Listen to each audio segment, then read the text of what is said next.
তো তিনি যখন এসব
ইবনে জিয়াদ, উবাইদুল্লাহ ইবনে জিয়াদ তাকে গভর্নর বানায় দিল কুফা, ওমর ইবনে বাশিরকে সরাইয়া দিল।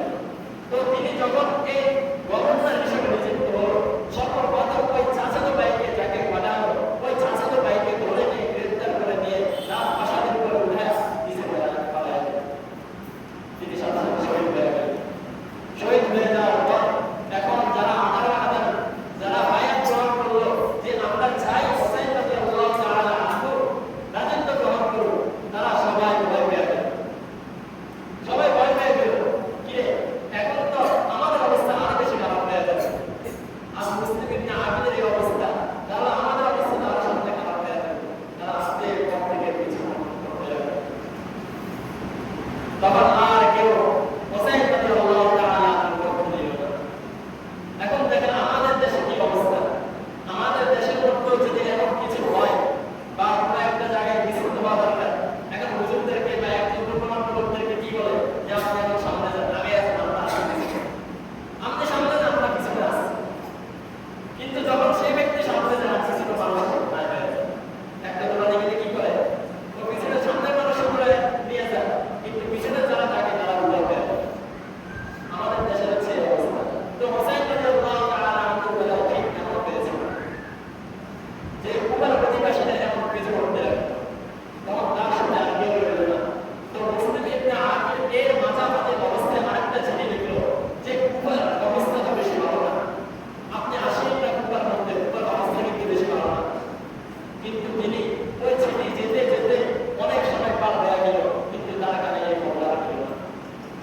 তো তিনি কুফার মধ্যে হয়ে আসতে আসতে কারবালার মধ্যে আসলেন। কারবালা একটা জায়গার নাম, ওই জায়গার মধ্যে তিনি উপস্থিত হলেন তার পরিবারকে নিয়ে। আমি আপনাদেরকে সংক্ষিপ্তভাবে কারবালার ইতিহাস বলতেছি, এর মাঝে আরো বহু ঘটনা ঘটে গেছে। তো তিনি তার পরিবার পরিজনকে নিয়ে কারবালার ময়দানে উপস্থিত হলেন।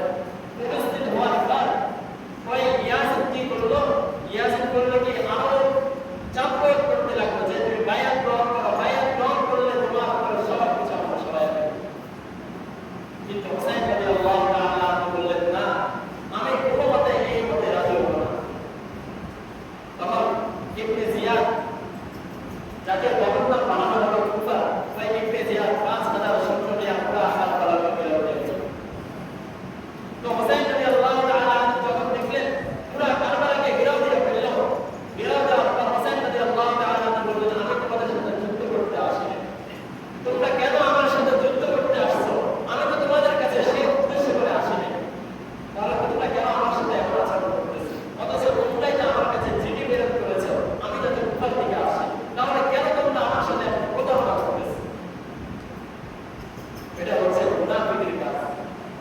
এমনই ভাবে তার পিতাকে হত্যা করেছে, যাদেরকে আমরা শিয়া বলে থাকি, যাদেরকে আমরা শিয়া বলে থাকি, এরাই হচ্ছে ওই সমস্ত লোক। এই শিয়ারা হচ্ছে মূল সমস্যার কারণ। তো এই কারবালাকে যখন ঘেরাও দেওয়া হইল, 7 মুহররম তিনি কারবালার ময়দানে, তখন 8 মুহররম তিনি তাদের কাছে 3টা আবদার করেছিলেন। হুসাইন রাদিয়াল্লাহু তাআলা আনহু 3টা আবদার করেছিলেন যে তোমরা যেহেতু আমার সাথে এই অবস্থা, এই কাজ করতেছো, তাহলে আমি তোমাদের কাছে 3টা আবদার, তোমরা আমাকে ছেড়ে দাও। তিনি বকা হয়ে গেলেন যে তোমরা আমাকে ছেড়ে দাও, আমার পরিবার পরিজন আছে, আমার ছেলে সন্তান আছে, আমাকে ছেড়ে দাও, আমি মক্কার দিকে চলে যাব। দ্বিতীয়টা আরেকটা কথা হচ্ছে, আমাকে একটা মুসলিম রাষ্ট্রের মধ্যে যেতে দাও, আমি সেখানে চলে যাব। বা আমাকে তৃতীয় নাম্বার হচ্ছে আমাকে ইয়াজিদের কাছে নিয়ে যাও, ইয়াজিদের সাথে আমাকে সাক্ষাৎ করায় দাও, আর কিছু লাগবে না, আমি তোমাদের সাথে যুদ্ধ করবো না, আমি যুদ্ধের প্রস্তুতি নিয়ে আসি না। কিন্তু তারা মানে নেই। ওই কারবালাকে আরো বেরাও দিয়া কারবালার সাথে যে নলটা ছিল, পানির নল যেটা ছিল, সেটাও বন্ধ করে দিল। ছেলে সন্তান বাচ্চা যারা আছে সবাই আমাদের জন্য হাহাকার করতে লাগলো। 9 মুহররম তিনি জান্নাতের টাকা হত্যা করা হবে। কারণ 8 মুহররম তিনি সবার কাছে আবদার করলেন যে তোমরা আমাকে আর একটা দিন সময় দাও, আমি আল্লাহ তাআলার কাছে একটা দিন নামাজ পড়ে মাফ চাইবো, আমাকে একটা দিন শুধু সময় দাও, আমি আল্লাহ তাআলার কাছে একটু কান্না করবো, আমাকে একটা দিন সময় দাও।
যে না আমরা কখনো আপনাকে ছেড়ে চলে যাবো না।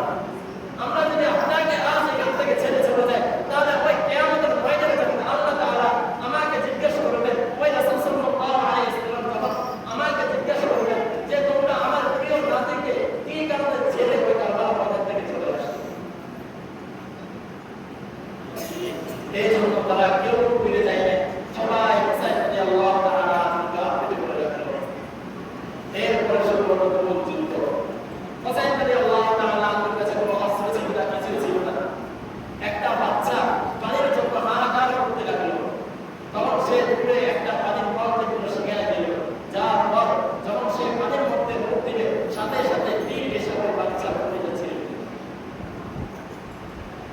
হুসাইন রাদিয়াল্লাহু তাআলা আনহু ওই বাচ্চাকে আল্লাহর দিকে তাকায় হাতের মধ্যে নিয়ে বলল, আয় আল্লাহ, আপনি দেখেন এই বাচ্চাটার কি করছিল আজকে, এই বাচ্চা এই নিষ্পাপ বাচ্চাটাকে যে হত্যা করা হয়েছিল এই বাচ্চাটার কি করতেছে, ওই কিয়ামতের ময়দানে আমি আপনাকে জিজ্ঞেস করব। তো হুসাইন রাদিয়াল্লাহু তাআলা আনহু কেউ মারতে চাইছিল না, কেউ চায় না, হত্যা করতে চায় না, কারো সাহস হয় না।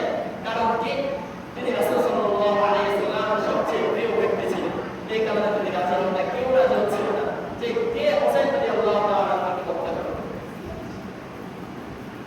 তখন সীমান নামে একটা জঘন্য ব্যক্তি ছিল, সে যখন দেখলো যে তোমরা এমন একটা নাফরমান ব্যক্তির কাছে যাচ্ছ, তাকে হত্যা করতে যাচ্ছ না, তোমাদের উদ্দেশ্য কি? তখন সে নিজে আগায় যায় হুসাইন রাদিয়াল্লাহু তাআলা আনহুর মাথার মস্তক থেকে মাথা আলাদা করে দিল। হুসাইন রাদিয়াল্লাহু তাআলা আনহুর মাথা নিয়ে এবার ইবনে জিয়াদের কাছে গেল। ইবনে জিয়াদের কাছে যাওয়ার পর ওই মাথা বর্ষের মধ্যে বর্ষা